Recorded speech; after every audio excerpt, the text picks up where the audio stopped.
You speak endlessly of your pain. You catalog your traumas like sacred texts. You introduce yourself not by what you've created, but by what has wounded you.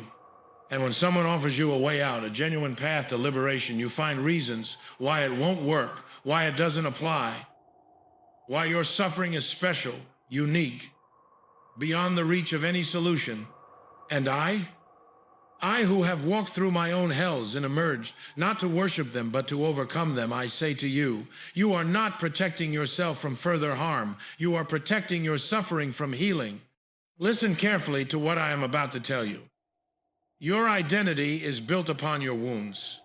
You have carved such elaborate meanings into your pain, painted such beautiful murals on your prison walls, that liberation has become more terrifying than captivity. You are afraid not of suffering, but of who you would be without it. The prisoner who has spent decades decorating their cell, who has made art from their chains, who has found meaning in their captivity. This prisoner does not celebrate when the door opens. They panic, because beyond that door is not just freedom, but the terrible responsibility of defining themselves by something other than their imprisonment. You have made your suffering into your identity, your pain into your purpose, your wounds into your worth. And now healing would feel like death. Tell me, when did you stop being a person who experienced trauma and become the trauma itself? When did your story shift from I survived this to I am this? When did you begin to need your pain more than you need your freedom? The chains are unlocked. They have been unlocked for longer than you want to admit. But you remain, and you call it wisdom, healing, processing, honoring your journey. But I call it what it is. You love your suffering more than your freedom. Notice how you speak. Not just what you say, but the structure beneath your words. Every conversation becomes a confession of wounds. Every introduction includes a catalog of your damages. Every triumph is prefaced with the reminder of what you've survived. You have made your suffering into your credentials, your pain into your professional identity. I'm a survivor of. You begin, and what follows is not just a statement of fact, but an invocation of power, the power of the wounded, the authority of the victimized, the moral high ground of the damaged. You are not simply describing what happened to you. You are establishing your right to be heard, your claim to compassion, your immunity from criticism. And here is what you will not admit. This power is intoxicating. The world bows before suffering. In this age of therapeutic culture, your wounds are currency. They buy you attention, sympathy, special consideration. They excuse your failures and elevate your small victories. They create a protective barrier around you. Anyone who challenges you, questions you, or demands more from you can be accused of not understanding your trauma, of being insensitive to your pain. You have discovered that victimhood is armor and weapon both. It protects you from the full demands of life while giving you moral authority over those who dare to live without, constantly referencing their damages. But here is what this costs you. You cannot heal while you're wielding your wounds as weapons. You cannot transform while you're using your trauma as identity. You cannot become free while you're mining your suffering for social capital. Listen to the narrative you've constructed, not the events themselves. Those are real. Those happened. Those hurt you. I am not denying your pain. I am questioning what you've done with it. You tell the story again and again and again. Each retelling is supposed to be healing, is supposed to be processing, is supposed to be working through. But notice, the story never changes. The ending is always the same. You are always the protagonist of your own tragedy, forever frozen at the moment of your wounding. In the retelling, you are not integrating the experience and moving beyond it. You are rehearsing your identity. You are practicing the role of the wounded. You are ensuring that no one, including yourself, forgets what happened to you. And when someone suggests that perhaps you've told this story enough, that perhaps it's time to write a new one, you react not with curiosity, but with outrage. How dare they diminish your pain? How dare they suggest you should move on? Don't they understand that this is who you are? Yes, that is precisely the problem. You have confused healing with endless recitation. You have mistaken processing for preservation. You believe that to stop talking about your trauma is to betray it, to minimize it, to let those who harmed you win. But the opposite is true. By making your trauma your entire story, you are doing the work of your abusers for them. You are ensuring that what they did to you continues to define you forever. You are giving them permanent residence in your identity, eternal power over your self-concept. They hurt you once. Now you hurt yourself repeatedly, infinitely, by refusing to become anything other than what they made you. Your suffering makes you special. Admit it. In a world where everyone is seeking significance, you have found yours in your wounds. You are not ordinary. You are someone who has been through something. You are not invisible. People must acknowledge what happened to you. You are not just another person trying to make their way. You are a survivor, a warrior, someone whose very existence is a testament to endurance. This is the seduction. Suffering gives you a story. Pain gives you purpose. Trauma gives you a tribe, all those others who share similar wounds, who understand, who validate, who will never challenge you to become more than your damages, because they too have built their identities on the same foundation. And within this tribe of the wounded, there is a terrible hierarchy. The more you've suffered, the more authority you have. The deeper your trauma, the more sacred your perspective. The worse your damage, the more untouchable your truth. So you find yourself in a perverse competition, not for healing, but for the most valid suffering. Not for transformation, but for the most legitimate pain. You compare traumas. You measure wounds. You establish whose damage is real and whose is merely complaint.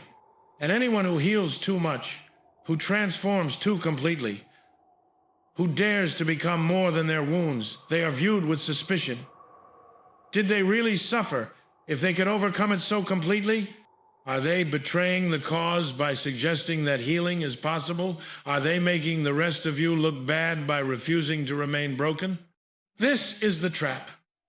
You have found community in your suffering. You have found identity in your wounds. And to heal completely, to transform utterly, to become someone defined by creation rather than damage, this would mean leaving that community, abandoning that identity, risking the unknown of who you might be without your pain. So you stay wounded, not because you must, but because you choose to. Because at least in your suffering, you know who you are. Imagine a prisoner who has spent decades in the same cell. At first, it was agony, the confinement, the limitation, the loss of freedom. But time passes. The prisoner adapts. They learn every stone of their cell. They find meaning in the patterns of light through the small window. They create routines that make the days bearable. They carve murals into the walls, beautiful, intricate works that transform the prison into something almost sacred. Visitors come to admire the art. Other prisoners seek their wisdom about surviving captivity. The prisoner becomes known not just as a prisoner, but as the one who made something beautiful from imprisonment. Their suffering has become their art. Their captivity has become their calling. And then one day, the door opens. The prisoner does not run through it.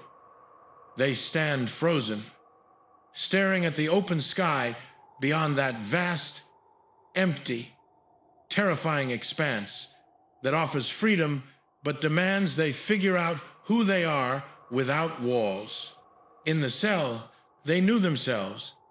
They were the artist's prisoner, the wise one who survived, the one who found meaning in confinement. But out there they are just someone.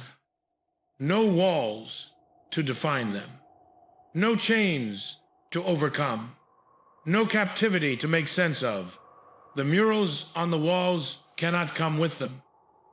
The identity they've built from their imprisonment cannot survive their liberation.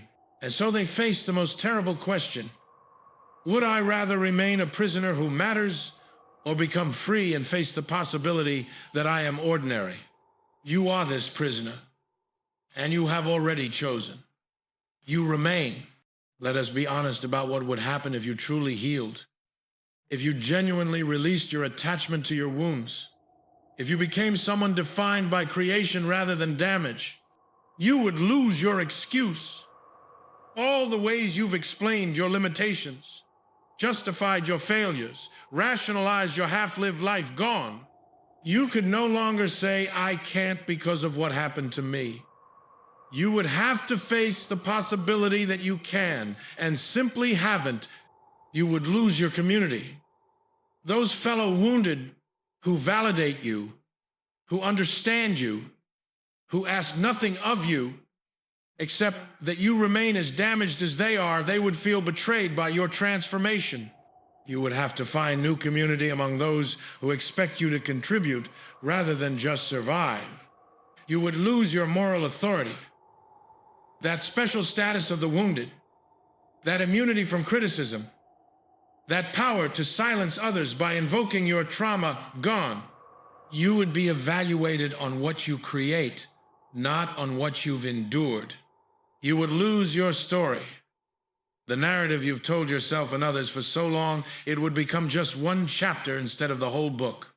You would have to write new chapters, create new meaning, define yourself by who you're becoming rather than what happened to you. Most terrifying of all, you would lose your certainty about who you are. Right now, you know yourself. You are the wounded one, the survivor, the one who bears the marks of what was done to them. But healed, transformed, free, who would you be then? That unknown self is far more frightening than the familiar pain.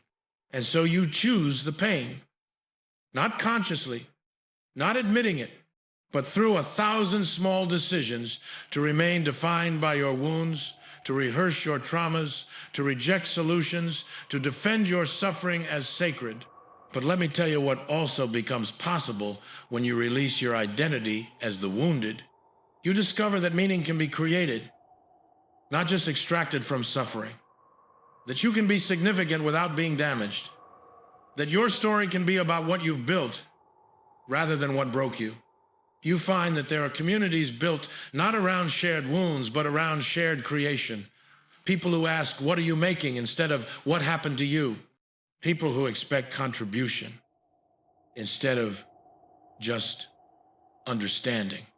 You learn that you are more than your survival, that enduring is not the same as thriving, that you were not put on this earth merely to not be destroyed by what tried to destroy you.